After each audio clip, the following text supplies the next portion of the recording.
Good morning મિત્રો. આજની સવારની પ્રેમી સલામ. જય મસીહ કી. પ્રભુનો આપણે આભાર માનીએ છીએ કે જુદા દર્શન જે પુનરુત્થાનના થયા એ વિશે આપણે જોતા આવ્યા છે. અને આજે યોહાનની સુવાર્તાના 20મા અધ્યાયમાં મગદલાની મરિયમ અને શિષ્યોના અધૂરા વિશ્વાસને પ્રભુ પૂર્ણ કરે છે.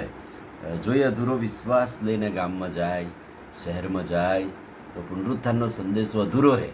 અને એટલે પ્રભુએ ખાસ કરીને જે મગદલાની મરિયમને દર્શન આપ્યું એ વિશેની વાત છે.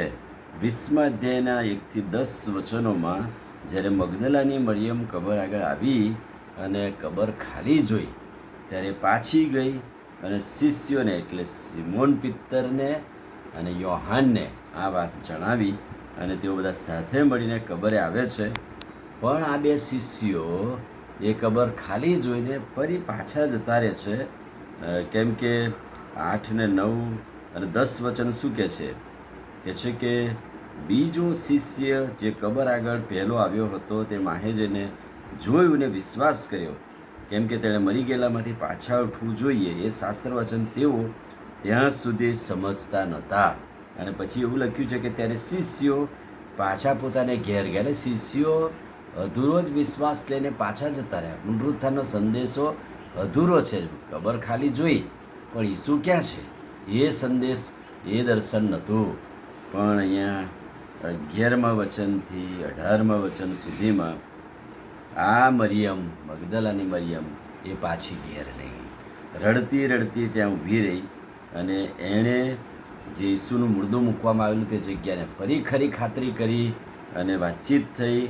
અને પછી કહે છે કે ત્યાં ઊભેલા ઉજળા વસ્ત્ર પહેરેલા દૂતને જોયા અને દૂતે સંદેશ કહ્યો.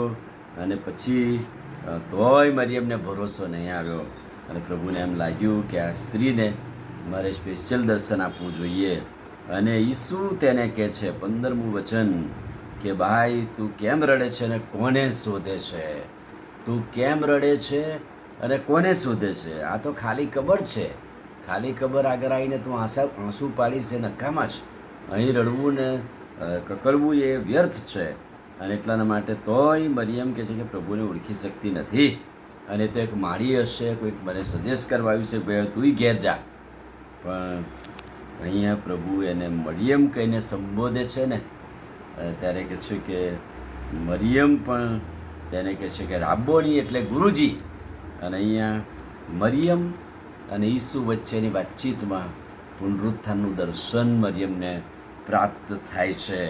અને પ્રભુએ કહ્યું કે મરિયમ, હજુ સુધી હું બાપની પાસે ચડી ગયો નથી, એટલે હું હજુ 100% દેવના સ્વરૂપમાં છું. માનવીય સ્વરૂપ મારું પૂરું થયું છે.